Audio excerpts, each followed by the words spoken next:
Howdy PvP enjoyer. So I've noticed that a lot of people are still having trouble dealing with Rivers of Blood. That's what I'm here to help you with today. I'm going to show you the ways to counter Rivers of Blood, and I'm going to explain them in depth with slow-mo footage for most of them. So, I hope this helps you. I'm here to help, that's the whole point. So, anyway, before we get started, like and subscribe for more PvP related content.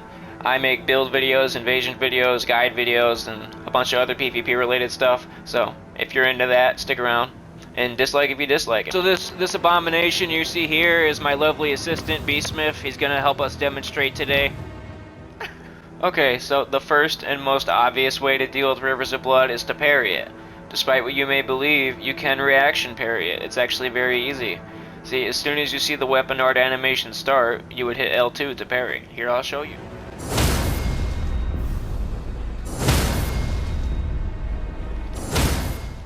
So yeah, I know what you're thinking. Oh, that's kind of dangerous, Drunk. Why would I want to get that close to a Rivers of Blood spammer and rely on my parry? Well, honestly, it's very easy to parry. You can react to it. You don't have to predict it. You can react to it. As soon as you see that animation start, just parry. Now, if that's a little too dangerous for you, there are other ways, but this is the most effective and final way to deal with the Rivers of Blood spammer. If you land that parry, you could one-shot them, which gets rid of the whole problem in general. And if you don't one-shot them, they'll be a lot more hesitant to just spam it in your face. That being said, you do have to get within range to parry, and there's a trick you can use to make that easier. There is a Ash of War called Golden Parry that allows you to parry from a further distance away, which can save you from having to get right in their face, which is a dangerous place to be.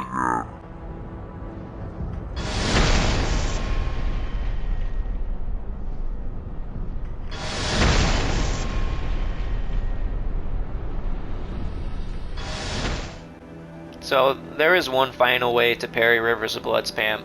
I call this the face tank parry or the Poise parry.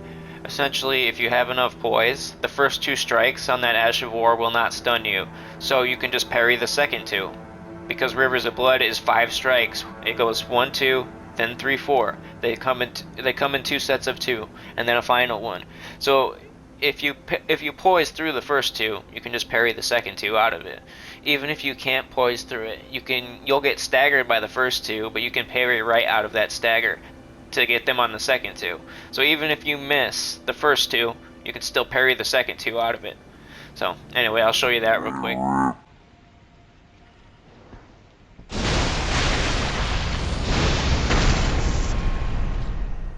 So yeah, this is the most effective and final way to deal with them, if you can get the timing down. It is very easy. You can make people really hesitant to even throw this out. So, I hope you learned this. This is the best way to prevent Rivers of Blood spam. Anyway, here's one more time with that parry timing.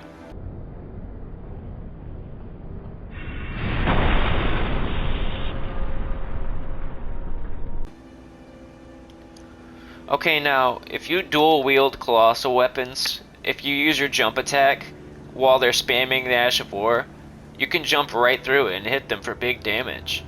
Now in this clip, I didn't have Colossal weapons upgraded, but you can jump straight through Corpse Piler, the Ash of War. You jump straight through it and do an L1 attack and hit him with both of those Colossal weapons and do major damage. Now, I'll just show you that. For some reason you get poise during that. For some reason it doesn't stun you when you get hit by it when you're in a jump with Colossals like that. I don't know why, but it does work. And if you do it properly, it does a lot of damage. Enough to maybe make them stop spamming.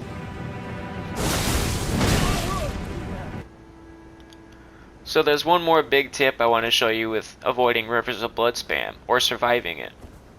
There is a talisman, right here, the Stalwart Horn Charm. This raises your robustness, and robustness defends you against bleed. So let me take this off and show you. My robustness is 326. Now if I put that back on, my robustness goes up almost 100 points. Now that's a lot. That's a big difference. That's enough to maybe help you survive a spam. Okay? I know it doesn't sound like a lot, but it does make a difference. When I see Rivers of Blood spam, I often switch to this talisman, because you don't want it taking up one of your ring slots all the time, or you don't want it to take up a talisman slot all the time. But if you're being spammed by Rivers of Blood, it's a good time to switch to that. Most people that PvP should have an open talisman slot that they could change out. They can interchange things in it. So that's what I would use this for. If you see Rivers of Blood spam and it's really toxic and cancerous, I would switch. I would switch to this. The last dedicated tip I have for you is roll. Just roll it. It's actually really easy to roll.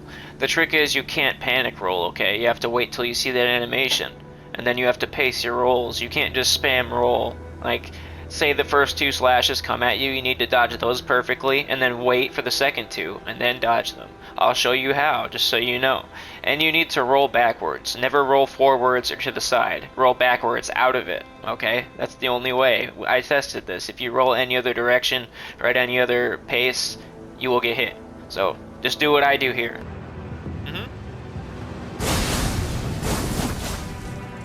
So, the $1 million question is, Drunk, what do you do if you're being spammed by multiple Rivers of Blood users? Well, the honest answer is you're fucked.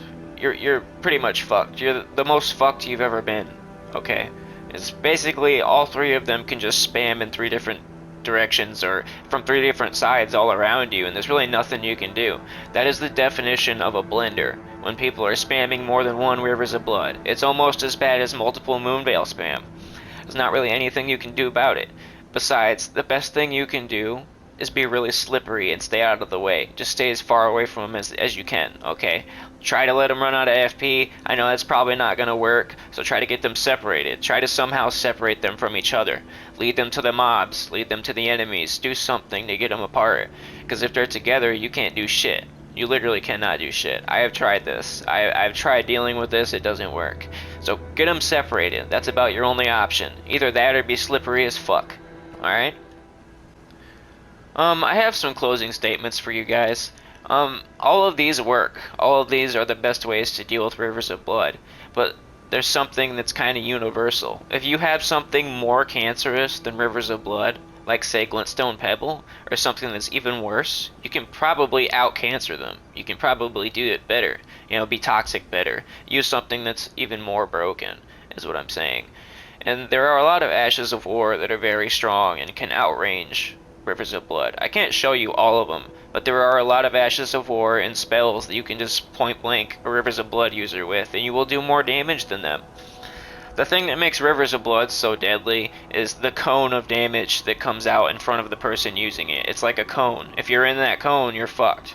That's what makes Rivers of Blood so deadly. But there are other Ashes of War you can use to outrange them. The first one I would recommend is Glintstone Pebble, but there are many more.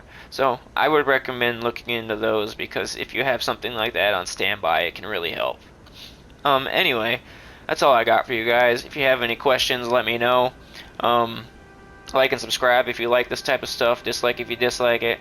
And also, before I go, there is a subreddit for all things PvP and all FromSoft games called badredman on Reddit.